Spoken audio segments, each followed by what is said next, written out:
Hello dear students, যে সকল ছাত্রছাত্রীরা Bardhaman university 3 years LLB honours কোর্সে অ্যাডমিশনের জন্য যে নোটিফিকেশান বেরিয়েছে এন্ট্রান্স টেস্ট এবং ফর্ম ফিল আপ কেমনভাবে হবে, ঠিক আছে, আজকের A to Z এই বিষয় নিয়ে কিন্তু কথা বলবো এবং ভিডিওটা কিন্তু লাস্ট অবধি দেখবে, কারণ আজকের ফর্ম ফিল আপের বিষয় নিয়ে কথা বলবো। Bardhaman university 3 years LLB honours কোর্সের কীভাবে ফর্ম ফিল আপ করতে হবে এবং নোটিফিকেশানটা যে দিয়েছে সেখানে কি কি বলেছে, ঠিক আছে। এই নোটিফিকেশানটা কিন্তু খুবই তোমাদের বোঝা গুরুত্বপূর্ণ, তবেই কিন্তু তোমরা ফর্মটা ফিল আপ করবে।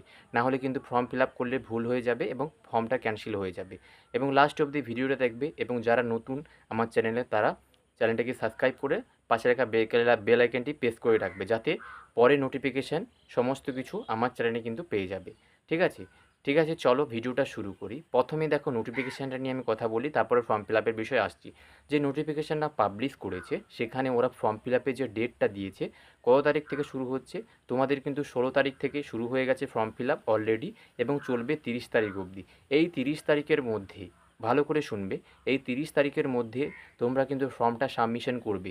এরপরে যদি সাবমিশন করো তাহলে কিন্তু আর হবে না। এবং যদি তোমরা কোথাও যদি ফর্ম ফিল আপের সময় ভুলভ্রান্তি করে থাকো তাহলে কিন্তু তোমরা 30 তারিখে কারেকশানের ডেট দেবে। ইউনিভার্সিটি শুধুমাত্র একদিন কারেকশানের ডেট পাচ্ছ, আদার্সওয়াইজ কারেকশানের ডেট পাবে না, তাহলে ফর্মটা ক্যান্সেল হয়ে যাবে, ঠিক আছে। এবং নেক্সট যাই, যে দেখো এখানে যে এজ লিমিট রেখেছে, এজ লিমিটটা কেমন এবং ফিস স্ট্রাকচারটা কী, ফিসটা কী।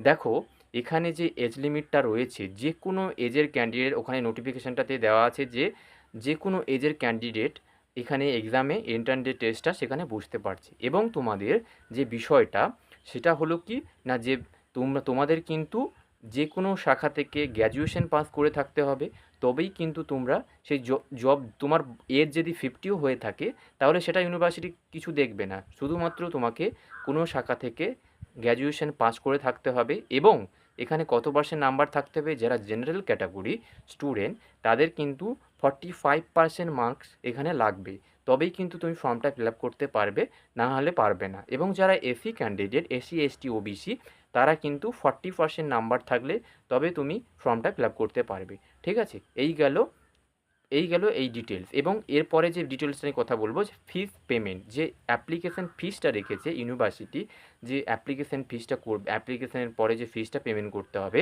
সেটা হলো 250 টাকা, ঠিক আছে। এটা একবারই পেমেন্ট করতে হবে, আর আদার্স পেমেন্ট করতে হবে না, এটা শুধু এন্ট্রান্স টেস্টের জন্য। এই 250 টাকা তোমাদের ফর্ম ফিল আপের পরে পে করে দিতে হবে। এবার যে নেক্সট কথা বলবো যে বিষয়টা নিয়ে, যে দেখো তোমাদের যে সমস্ত স্টুডেন্টরা যে ভাবছো যে ইউনিভার্সিটির আন্ডারে কতগুলো কলেজ রয়েছে, আমাকে অনেকেই কল করেছিলে, তাদের আমি ভিডিওর মাধ্যমে বলবো বলেছি। দেখো ইউনিভার্সিটির আন্ডারে 5টা কলেজ রয়েছে এবং এই কলেজগুলোতে সিট ক্যাপাসিটি কীরকম, ঠিক আছে, আমি বলে দিই ভিডিওর মাধ্যমে সিট ক্যাপাসিটিটা কীরকম। দেখো ডিপার্টমেন্ট অফ ল বিইউ, ঠিক আছে, সেখানে কিন্তু 60টা সিট রয়েছে, ঠিক আছে। এবং এমএক্সি ল কলেজ সেখানে 120টা, তবে গুরু স্কুল অফ ল এখানে 160টা, ঠিক আছে। এরকম আরও দুটো কলেজ রয়েছে যেগুলো প্রাইভেট কলেজ। মোট এখানে যে গভর্নমেন্ট কলেজ রয়েছে সেটা হলো কি, সেই যে গভর্নমেন্ট কলেজ রয়েছে, গভর্নমেন্ট কলেজ মাত্র এখানে 3টে, যেগুলোর নাম বলে দিলাম। আর যে দুটো কলেজ রয়েছে সেগুলো হলো প্রাইভেট কলেজ।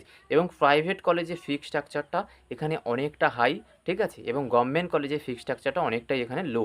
যেখানে তোমরা অ্যাপ্রোচ ধরো তোমাদের 5 ইয়ার মানে 3 ইয়ার, সরি 3 ইয়ার্সে তোমাদের এখানে যদি গভর্নমেন্ট কলেজে পাও, মানে বর্ধমান ইউনিভার্সিটি মেন ক্যাম্পাসে যদি পাও, তাহলে তোমার এখানে পার সেমিস্টারে 3000 টাকা করে এরকম খরচা পড়বে, ঠিক আছে। এবং যদি আর যে গভর্নমেন্ট কলেজগুলো রয়েছে সেখানে 12,000 করে পার সেমিস্টার।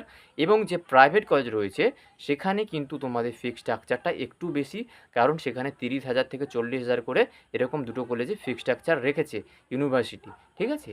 এবার যে বিষয়টা নিয়ে কথা বলি, যে তোমাদের এন্ট্রান্স টেস্টটা কবে হতে চলেছে। দেখো এন্ট্রান্স টেস্টের কিন্তু তোমাদের নোটিফিকেশনে বলে দেওয়া হয়েছে 15ই অক্টোবর, ঠিক আছে, 15ই অক্টোবর, ঠিক আছে, 15ই অক্টোবর তোমাদের কিন্তু এন্ট্রান্স টেস্ট হতে চলেছে। এবং তোমাদের ওই কিছুদিনের মধ্যেই তোমাদের কিন্তু ওয়েবসাইটটা তোমরা ভিজিট করে রাখবে সবসময়, এবং যে মেল আইডিটা দিয়ে তোমরা ফর্ম ফিল আপ করবে সেই মেল আইডিটা ভ্যালিড দেবে বা নাম্বারটা ভ্যালিড দেবে, কারণ তোমাদের মেলের মাধ্যমে ওরা কিন্তু তোমাদের অ্যাডমিট কার্ডটা কিন্তু ডাউনলোড করার লিঙ্ক দেবে। এবং অ্যাডমিট কার্ড ছাড়া কিন্তু তোমরা এক্সাম সেন্টারে প্রবেশ করতে পারবে না।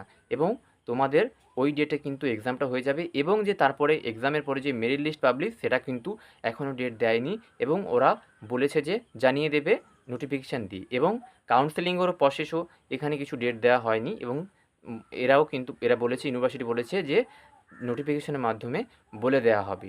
ঠিক আছে, এই হলো বিষয়।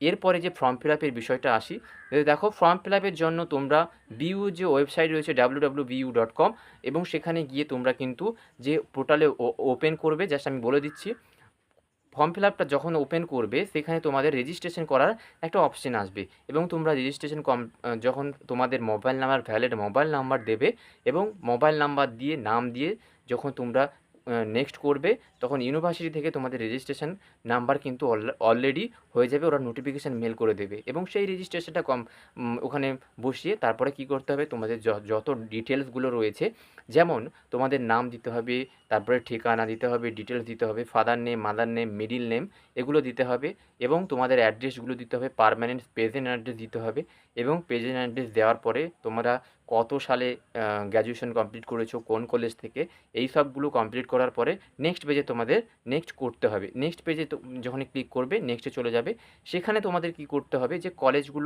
কলেজ যে চুজ করার অপশানটা আসবে, ঠিক আছে, কলেজ চুজ করার অপশানগুলো আসলে, এবং তোমরা যে কলেজ চুজ করার ব্যাপারটা এখানে আমি বলে দিই যে কলেজটা কীভাবে, দেখো গভর্নমেন্ট কলেজ মানে বর্ধমান ইউনিভার্সিটি যে মেন ডিপার্টমেন্ট মানে বিইউ মেন ক্যাম্পাস যেটা রয়েছে, সেখানে তোমরা কিন্তু প্রথমে রাখবে, তারপরে যে দুটো গভর্নমেন্ট কলেজ রয়েছে তারপরে দুটো রাখবে, এবং তারপরে প্রাইভেট কলেজ রেখে দেবে। ঠিক আছে, এটা তোমাদের কিসের জন্য বললাম, এটা হলো সিক্রেট। এইটা করলে কিন্তু তোমাদের অনেকটাই হেল্পফুল হয় এবং কাউন্সেলিংয়ের সময়। এবং তারপরে কি করতে হবে, কলেজগুলো পরপর নাম্বার 1 2 3 করে পরপর সাজিয়ে নেবে, এবং সাজিয়ে নেওয়ার পরে তারপরে তোমাদের কি করতে হবে, ভালো করে ভেরিফিকেশন করে নেবে। ভেরিফিকেশনের পরে তোমাদের যে ডকুমেন্টসগুলো রয়েছে, যে ডকুমেন্টসগুলো তোমরা সাবমিট করবে, এইচএসের মার্কশিট এবং ফটোকপি এবং সিগনেচার, এগুলো তোমরা কী করবে, যখন আপডেট করে দেবে, ঠিক আছে, এবং আপডেট করার পরে নেক্সট পেজে ক্লিক করবে, এবং নেক্সট পেজে ক্লিক করার সাথে সাথে তোমাদের পেমেন্টের অপশান দেখাবে, এবং পেমেন্টটা তোমরা কিন্তু ব্যাঙ্কিংয়ের মাধ্যমে করতে পারো, ঠিক আছে, এবং নেট ব্যাঙ্কিংয়ের মাধ্যমেও করতে পারো, ঠিক আছে। এবং যখন তোমরা কমপ্লিট করবে, যখন পেমেন্টটা সাকসেসফুল হয়ে যাবে, তখন তোমরা প্রিন্ট আউট করে নেবে ফর্মটা, কারণ প্রিন্ট আউট করা ফর্মটা তোমরা সাথে নিয়ে যাবে এক্সাম সেন্টারে, কারণ এটা কিন্তু খুবই গুরুত্বপূর্ণ, ঠিক আছে। এবং এরপরে আর কিছু করণীয় নয়, ওই প্রিন্ট আউট করা ফর্মটা তোমরা কাছে রেখে দেবে। এবং এই হলো আজকের নোটিফিকেশান। যদি ভিডিওটা ভালো লেগে থাকে চ্যানেলটাকে সাবস্ক্রাইব করে রাখবে, এবং পাশে রাখা বেল আইকনটি প্রেস করে রাখবে। আমি তোমাদের সাথে সবসময় আছি, এবং তোমাদের সমস্ত কিছু A to Z তথ্যগুলো তুলে ধরবো, ঠিক আছে।